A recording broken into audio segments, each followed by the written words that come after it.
Cabinet ने किसानों को दी बड़ी राहत। किसानों के लिए 3 लाख रुपए तक के ऋण पर 1.5% ब्याज की छूट को दी मंजूरी।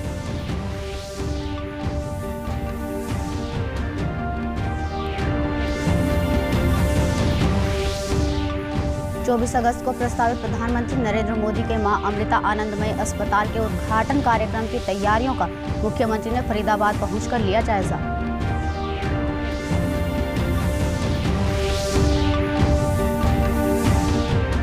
मुख्यमंत्री ने कल शाम गुरुग्राम में राष्ट्रमंडल खेलों में प्रदेश के पदक विजेताओं और प्रतिभागियों को नगद इनाम और स्मृति चिन्ह देकर किया सम्मानित।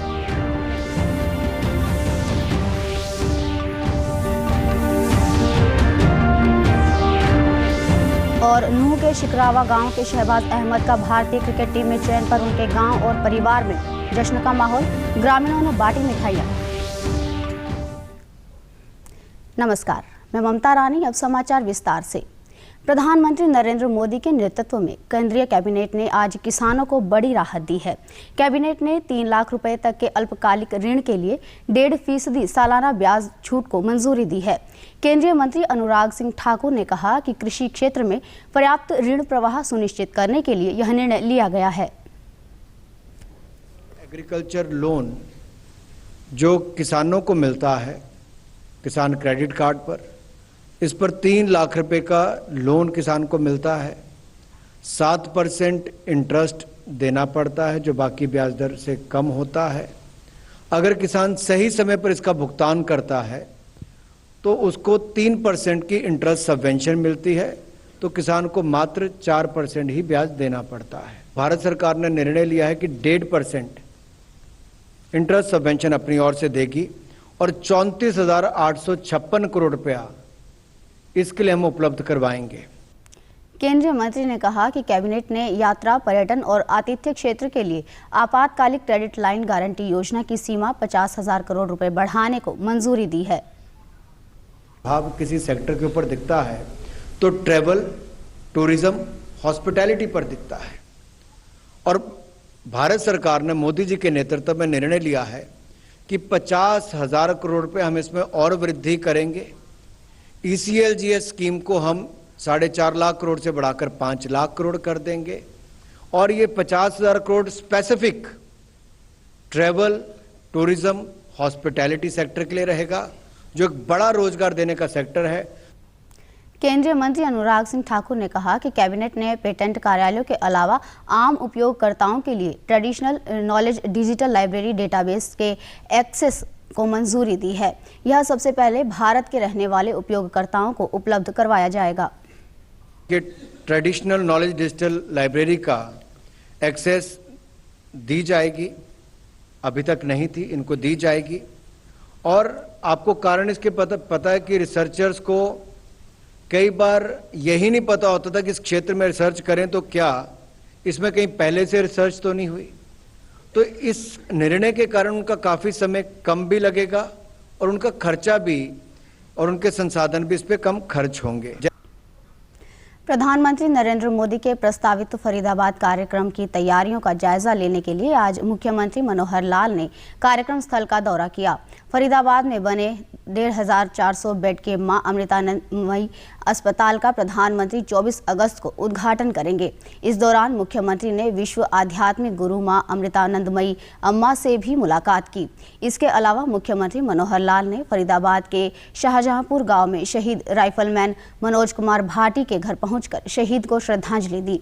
मुख्यमंत्री ने शहीद के परिजनों से मुलाकात की और गांव के स्कूल का नाम शहीद के नाम पर रखने की घोषणा की। इसके साथ ही मुख्यमंत्री ने परिवार को वित्तीय सहायता और एक सदस्य को सरकारी नौकरी देने की भी घोषणा की।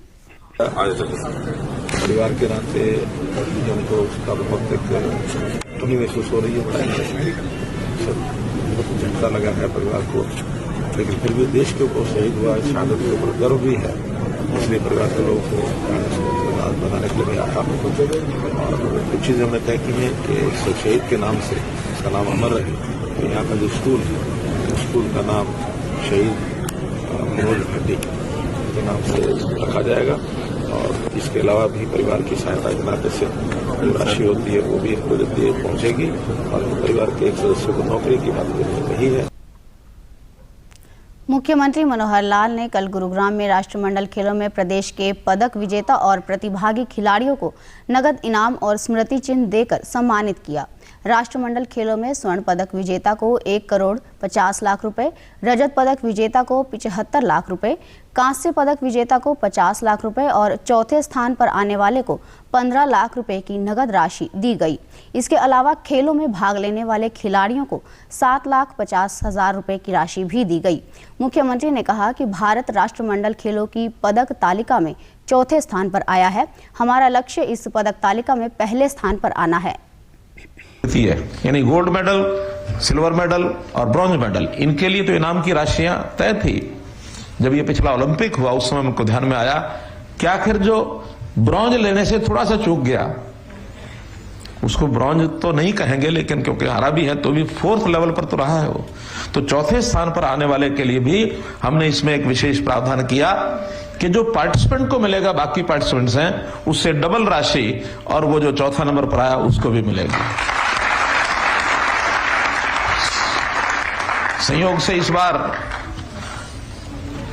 ऐसे जो खिलाड़ी सब जिन्होंने परफॉर्म किया है, 9 गोल्ड हैं, 5 सिल्वर हैं और 1 हॉकी टीम का ब्रॉन्ज है और 5 अन्य ब्रॉन्ज हैं और 1 4th स्थान के ऊपर एथलेटिक्स वुमेन शॉटपुट पैरा खिलाड़ी में 1 खिलाड़ी है शर्मिला, बाद में परिचय होगा ही। तो शर्मिला को ये 15 लाख रुपए और बाकी जो पार्टिसिपेंट्स हैं 12 और हैं उनको भी 7.5 लाख रुपया, तो कुल 25 करोड़ 80 लाख रुपए की राशि आज सबके खाते में या तो पहुंच गई होगी, नहीं तो जैसे बताया सायंकाल तक सबको आरटीजीएस होके उनके खातों में ये पहुंच जाएगी। मुख्यमंत्री ने कहा कि प्रदेश सरकार ने खिलाड़ियों के लिए सुरक्षित रोजगार सुनिश्चित करने हेतु हरियाणा प्रतिभाशाली खिलाड़ी नियम 2018 बनाए हैं। खिलाड़ियों के लिए खेल विभाग में 550 नए पद सृजित किए हैं। उन्होंने कहा कि राष्ट्रमंडल खेलों में भाग लेने वाले 215 खिलाड़ियों में से 42 युवा प्रदेश के हैं और उन्होंने देश के 61 में से 20 पदक जीते हैं। जो प्रतियोगिता है उसमें आए हैं और 3 पदक जो है टीम इवेंट के 3 पदक ही आए हैं, 20 पदक इस प्रकार के आए हैं। और बड़ी बात यह है कि जैसे हमने बेटी बचाओ बेटी पढ़ाओ का वो जो एक देश के प्रधानमंत्री ने आह्वान किया था, उसके अंदर बेटियां भी बहुत अच्छा परफॉर्मेंस कर रही हैं, हर क्षेत्र में कर रही हैं और खुशी है खेलों में सबसे अच्छा परफॉर्मेंस हमारी बेटियां कर रही हैं। हमारे इन खिलाड़ियों में से जो पदक लाए 9 पदक जो हैं हमारी बेटियों के हैं। आईपीएल में रॉयल चैलेंजर्स बेंगलोर की टीम की तरफ से खेलने वाले नूह के शिकरावा गांव के क्रिकेटर शहबाज अहमद को भारतीय क्रिकेट टीम में चयन हो गया है। भारतीय टीम के बल्लेबाज वाशिंगटन सुंदर के चोटिल होने पर उनका जिम्बाब्वे दौरे पर गई भारतीय टीम में चयन हुआ है और वे टीम के साथ जिम्बाब्वे पहुंच गए हैं। शहबाज अहमद बंगाल ट्रॉफी की तरफ से रणजी ट्रॉफी भी खेल चुके हैं। शहबाज के चयन की खबर मिलने के बाद स्थानीय लोगों ने मिठाइयां बांटकर अपनी खुशी का इजहार किया। शहबाज अहमद के चाचा फारूक अहमद ने बताया कि विजय हजारे ट्रॉफी और मुश्ताक अली ट्रॉफी में उनके प्रदर्शन के बाद भारतीय टीम के पूर्व कप्तान सौरव गांगुली और वीवीएस लक्ष्मण की नज़र शहबाज पर पड़ी। इसके बाद शहबाज का वर्ष 2017 में बंगाल क्रिकेट टीम अंडर 23 में चयन हो गया। शहबाज ने वर्ष 2018 में बंगाल की तरफ से रणजी मैच भी खेला और बेहतरीन प्रदर्शन किया। वर्ष 2020 में शहबाज का आईपीएल के लिए चयन हुआ। शहबाज के परिजनों और ग्रामीणों ने कहा कि उनको यकीन था कि उनका बेटा भारतीय क्रिकेट टीम में शामिल होगा। शिकरावा क्रिकेट के लिए हमेशा से कासिम भाई मशहूर रहा है और हमने भी 20 साल क्रिकेट खेला। उसके तुरंत बाद शहबाज अहमद जब 3-4 साल का था उस वक्त ही उन्होंने क्रिकेट खेलना शुरू कर दिया। लंबा समय शहबाज अहमद ने क्रिकेट के लिए खेलकर ये मुकाम हासिल किया है और ये मुकाम हासिल करने के पीछे मुझे लगता है कि सारे मेवात के लोगों की दुआएं उनके साथ हैं और आज बड़ी खुशी हो रही है जब उसे भारत की टीम में चयन किया गया है। पूरा गाँव हमारा बहुत ज़्यादा खुश है, पूरी मेवात खुश है और मुझे तो लगता है कि इंटरनेशनल लेवल पर जितने भी मेवाती भाई हैं वो सारे ही खुश हैं। सभी के फ़ोन आ रहे हैं और हम उनके लिए दुआ करते हैं कि अल्लाह ताला उसे और आगे मुकाम पर पहुंचे। तो हमें उम्मीद है आज सहवाग का उसकी क्वालिटी के आधार पर सिलेक्शन हुआ है और हमारा जो मेवात जो है एक बैकवर्ड क्षेत्र है, ऐसे क्षेत्र से क्रिकेटर का निकलना एक बहुत बड़ी कामयाबी की तरफ इशारा करता है कि मेवात से और भी बच्चे आएंगे हमारा लड़का यहाँ तक पहुँचा है, हमारी सारी मेवात का नाम रोशन किया है, परिवार का नाम रोशन किया है। हमारे बच्चों में, सब बच्चों में, नए बच्चों में बहुत मतलब उनका उत्साह बढ़ा है। ये बहुत बड़ी खुशी हुई है, हमारे गांव में भी खुशी है, सब हमारा बच्चा यहीं तक पहुँच गया और पूरी मेवात में खुशी हुई है। केंद्रीय पशुपालन एवं डेयरी मंत्री पुरुषोत्तम रुपाला ने कल चंडीगढ़ में पशुपालन एवं डेयरी विभाग के अधिकारियों के साथ बैठक की। बैठक में उन्होंने लंपी स्किन बीमारी के विषय में चिंता व्यक्त करते हुए कहा कि जिन जिलों में लंपी स्किन बीमारी से पीड़ित पशु हैं, उन जिलों में सबसे पहले वैक्सीनेशन करवाया जाए, जिससे दूसरे जिलों में इस बीमारी का फैलाव रोका जा सके। महामारी को नियंत्रित करने के लिए और भी क्या सावधानी की और आगे की रणनीति में क्या क्या करना चाहिए, कैसे करना चाहिए, इनकी भी सारी जानकारी दोनों राज्यों के अधिकारियों एवं मंत्रीश्रियों के साथ हमने कर दिया है। मैं उम्मीद करता हूं कि इस प्रकार के सेंसिटाइजेशन करने से इस प्रांत से आगे के प्रांत में इसको जाने से रोकने में हम कामयाब हो सके, ये हमारा मकसद था। पशुपालन एवं डेयरी मंत्री जेपी दलाल ने केंद्रीय मंत्री को आश्वासन दिया कि हरियाणा सरकार लंपी स्किन बीमारी को लेकर बेहद संजीदा तरीके से कार्य कर रही है। मुझे पूरी उम्मीद है कि वैक्सीनेशन से इस बीमारी पर जल्द काबू पा लिया जाएगा। शहीद मदन लाल ढींगड़ा व शहीदी दिवस पर आज प्रदेश भर में श्रद्धांजलि कार्यक्रम का आयोजन किया गया। मुख्यमंत्री मनोहर लाल ने ट्वीट के माध्यम से उन्हें श्रद्धांजलि दी। ट्वीट संदेश में मुख्यमंत्री ने कहा कि देशभक्त, धर्मनिष्ठ, क्रांतिकारी अमर शहीद मदन लाल ढींगड़ा जी के स्मृति दिवस पर उन्हें कोटि कोटि नमन। भारत को स्वतंत्रता के लिए दिया गया उनका योगदान सदैव युवाओं को देश सेवा के लिए प्रेरित करता रहेगा। केंद्र सरकार की प्रमुख योजनाओं के कार्यान्वयन की समीक्षा के लिए स्वास्थ्य मंत्री मनसुख मांडविया ने कल राज्यों और केंद्र शासित प्रदेशों के स्वास्थ्य मंत्रियों के साथ बैठक की। बैठक में उन्होंने राज्यों और केंद्र शासित प्रदेशों से 18 वर्ष से और उससे अधिक आयु वर्ग के लोगों को कोविड-19 की एहतियाती खुराक देने में तेजी लाने का आग्रह किया। उन्होंने कहा कि पात्र लाभार्थियों के बीच एहतियाती खुराक लगाने में तेजी लाने के लिए सार्वजनिक स्थानों पर टीकाकरण शिविर आयोजित किए जाने चाहिए। कोविड कार्यबल के अध्यक्ष NK अरोड़ा ने बताया कि एहतियाती खुराक लोगों को प्रतिरक्षा का एक अतिरिक्त आवरण देती है, जिससे गंभीर बीमारी और अस्पताल में दाखिल होने की संभावना लगभग खत्म हो जाती है। इसलिए 18 साल से ऊपर के हर व्यक्ति को एहतियाती खुराक लगवानी चाहिए। अंबाला के खरगा स्टेडियम में 7 से 11 नवंबर को प्रस्तावित अग्निवीर सामान्य ड्यूटी महिला सैन्य पुलिस भर्ती के लिए पंजीकरण प्रक्रिया शुरू हो गई है और यह प्रक्रिया 7 सितंबर तक चलेगी।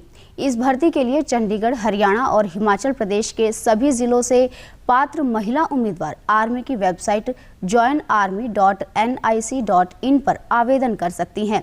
चरखी दादरी सेना भर्ती कार्यालय के निदेशक कर्नल आनंद साकले ने बताया कि अग्निपथ योजना के तहत हो रही इस भर्ती के लिए पंजीकरण करते समय उम्मीदवारों को अपना आधार कार्ड और शिक्षा प्रमाण पत्र साथ रखने से आसानी होगी। उम्मीदवारों को अपना व्यक्तिगत ईमेल आईडी और मोबाइल नंबर का पंजीकरण करवाना होगा, जिस पर सभी भावी सूचनाएं उपलब्ध होंगी। अपने सारे कागजात और सर्टिफिकेट्स डिजी लॉकर पर अपलोड करने से उम्मीदवारों को मदद मिलेगी। कल रात को हुई भारी बरसात के कारण अग्निपथ योजना के तहत हिसार में चल रही अग्निवीरों की भर्ती रैली की दौड़ को आज स्थगित कर दिया गया।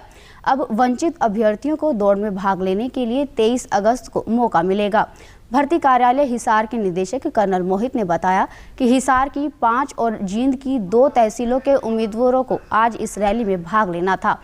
इन उम्मीदवारों को अब 23 अगस्त को दौड़ में शामिल होने का मौका दिया जाएगा, जो कि पुराने एडमिट कार्ड पर मान्य होगा। जिन उम्मीदवारों को 17 अगस्त को मेडिकल के लिए रैली ग्राउंड पर आना था, उस शेड्यूल को बदला नहीं गया है। अंत में इस बुलेटिन के मुख्य समाचार एक बार फिर।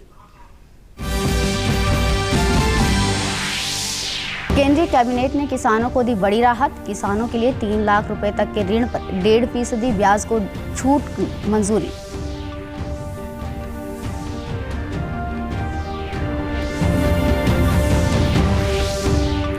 24 अगस्त को प्रस्तावित प्रधानमंत्री नरेंद्र मोदी के मां अमृता आनंदमयी अस्पताल के उद्घाटन कार्यक्रम की तैयारियों का मुख्यमंत्री फरीदाबाद पहुंचकर लिया जायजा।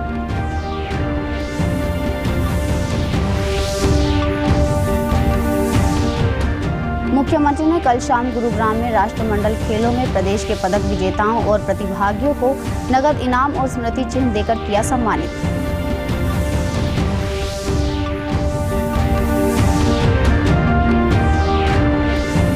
और नूह के शिकरावा गांव के शहबाज अहमद का भारतीय क्रिकेट टीम में चयन पर उनके गांव और परिवार में जश्न का माहौल, ग्रामीणों ने बांटी मिठाइयां।